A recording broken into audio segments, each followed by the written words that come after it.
Is this just fantasy? Of course. It's Conan the Barbarian, number 29.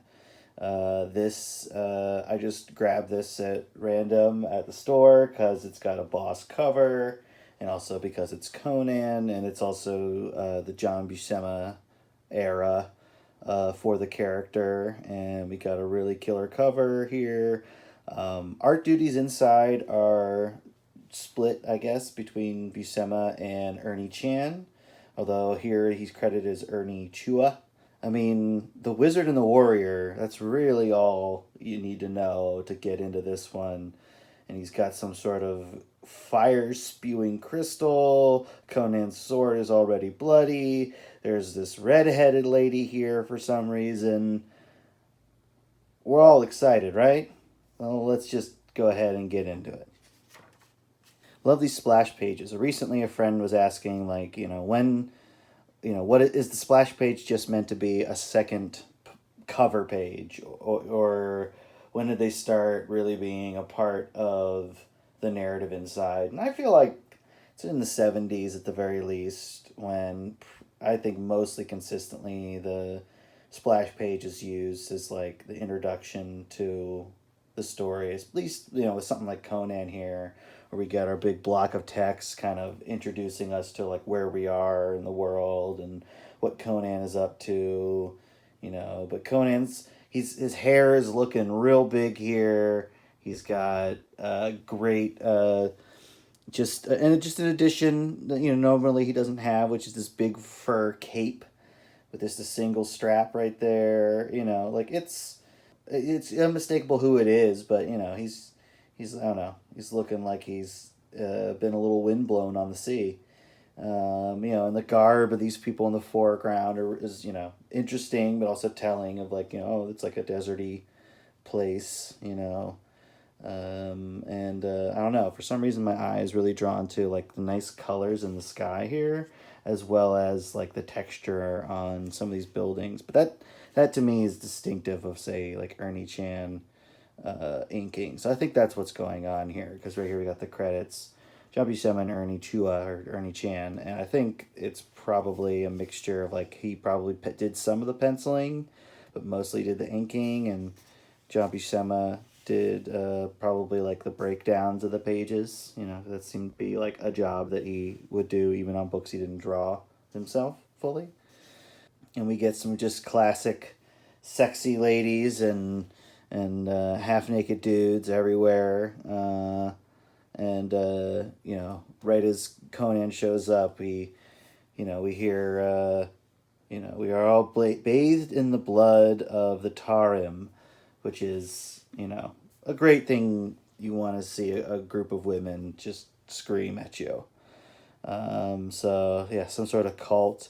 Love these great postures in here. Great like posing, and also very tasteful way to have topless women in your mainstream Marvel comic book.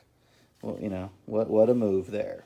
But yeah, I know it's interesting seeing kind of a fairly early on collaboration between Buscema and Ernie Chan, because like you could tell that there's some things that are a little bit different, a little bit off, you might say, from like later books, but all the really nice ingredients there. You get some really great textures in here with Ernie Chan, especially like on like fabrics and stonework, and all these great Buscema like faces and poses. This great mob of people fighting him. Whenever he draws a fight, it always looks like he is just being properly mobbed. It's pretty entertaining. Yeah, and yeah, of course we get a great fight scene here. Conan showing these folks what for. Really drawn to this panel, and even this one with all the swords being drawn, but like he just cuts through them. And yeah, a real nice way of getting some blood in there without being like gory. And I you know what, this level I'm absolutely fine with. I don't need it to be gushing gooey. I'm not usually too upset if it is, although if it's just tasteless, I'm not into it, which tasteless is a matter of taste. Yeah, love these great close-ups. See, that's the nice thing about this is that we have these like medium shots, kind of pulled back a little, great shadow work. Also, of course, great horses and such, and then him like struggling under the weight of the horse before he like topples it. He topples a guy on and his horse just by hand. But yeah, I love this pull in here or this focus, this close up. One instant of time. Yeah, good Roy Thomas. Making it feel literary. Yeah, these people all don't like him. And it's simply because he's in the wrong town for this kind of shit. Yeah, but here we get to learn a little bit more about what's going on here. And I will point out that he says, you know, this guy introducing himself says he's from Iranistan, which, you know, probably not a name you can get by with these days. They probably give it a little, you know, they would not call it that.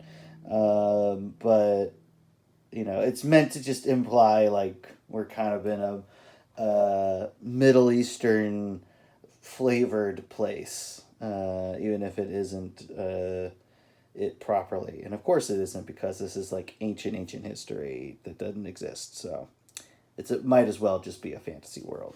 I mean, it is, but it's still technically supposed to be our prehistory. But yeah, love these great close-ups, and even just how he's breaking up the page here. You know, the long, you know, tall, you know, these two short ones here, you know, and then like finishing it off with like a like 6-panel grid type squares on here. Just it makes it a more dynamic experience when there's like just different size things. Again, great textures on here. And as always, you're always just a few pages away from another fight in a Conan book. He's waking up from his slumber. You know, I guess from being knocked out, and you got this creepy dude in a mask showing up, which, you know, it can only be something good.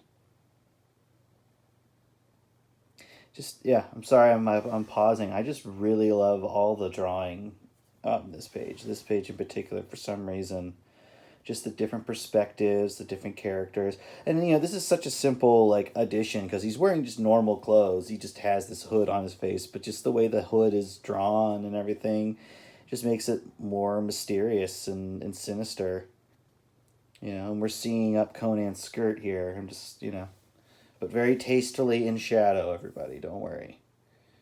Also, nice work on the color as making this super light for that candle that's right there.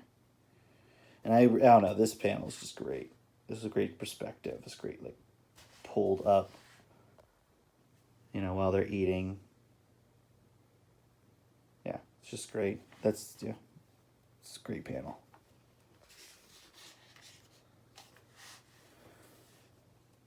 Yeah, so Conan's trying to figure out the situation. I mean, Conan's a great character to have in this type of story where, like, there's shit going on in this town and he has nothing to do with it, really. But, like, he's kind of roped into it just by virtue of, like, because he's not from there. And he's also capable of doing something. And he also he doesn't stand for bullshit. He doesn't stand for people, like, shitty people in power. Like, he really doesn't like it, and so he does something about it, which, you know, makes him, you know, heroic, in my opinion. Also, that's a great panel. I love the shrink downs. It's awesome.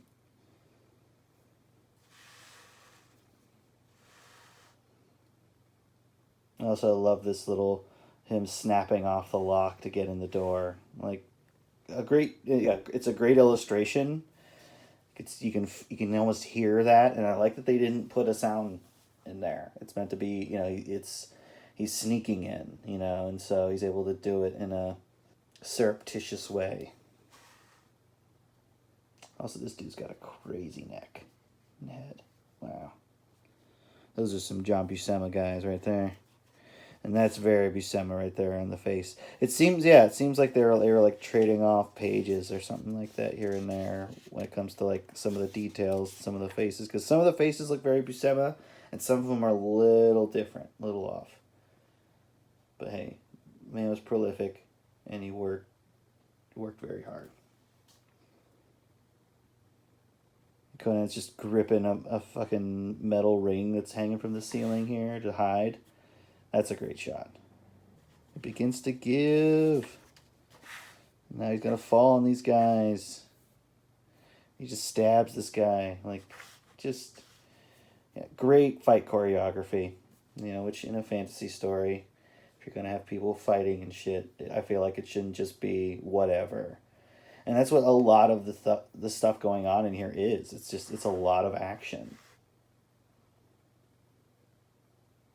Yeah, one of the dynamics on this page. So him like getting him by the legs, knocking him down, and then we're following the axe here. He kind of swinging it, and he catches it. And then I love how he grabs him by the face here and then just smashes it right here into the ground. It's very satisfying. Also, I love this little circle here. That's nice. Oh, but his buddy was captured, and now he's getting him out of there.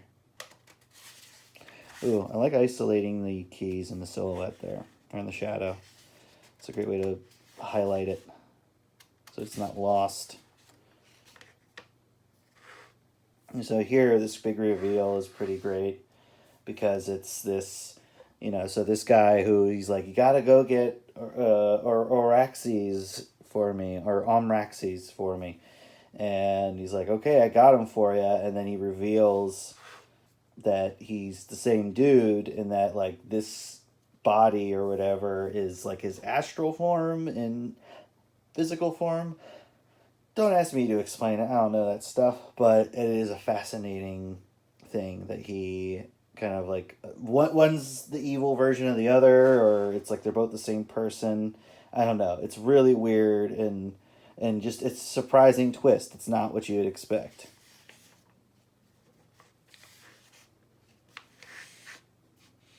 And yeah, he's got ambitions. He's gonna destroy the world, hey? Ravage all of Tehran. He better not. Great pose. Great fight. Look at that. Real dynamic. And here he's just heaving his sword, or his scimitar, in between them so that they can't merge. And then, because they can't merge, they both destroy. And look at this disintegration panel. That is great stuff. Love it. Yeah, and that's a great panel too. Him reacting to it. It's amazing. But yeah, like, that's one thing that I will note about Conan and like this kind of thing is, in a superhero book, you have returning villains. You got the Green Goblin coming back over and over. You got the Joker. You got all these iconic villains, but they become iconic because they get to have multiple stories told about them. But like, there's maybe a couple of villains in the world of Conan that can return multiple times, and they are definitely like notable and iconic, but like most of them are one-offs. And I guess, yeah, that's the kind of the struggle with the one-off, is that they can be forgotten, and I think this is a really interesting story. It's a great single issue, like most of the Conan stories are. But yeah, he's off to Incredible Hulk, another episode. This guy. Yikes. Anyway, I really love this book. Just, yeah, great work all around from everybody. She doesn't feature too prominently. We've come to realize, but a version of this guy did for sure. And there was crystals and fire and blood, and I think it all lines up. But yeah. Thank you for joining me for this look at Conan the Barbarian number 29. And if you like fantasy comics, you should look into mine, which is Side Questers, and also Haxan, which is like an anthology of like short stories that are also in the same universe. Yeah, and I'm heavily influenced by characters like Conan because they exist in comics, and just generally, like, I am here to tell a great fantasy story for comics. So you can read these comics on Global Comics right now, or you can buy them from my website.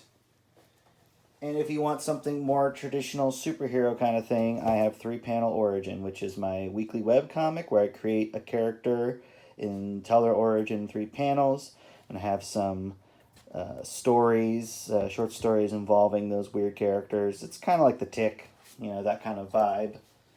But yeah,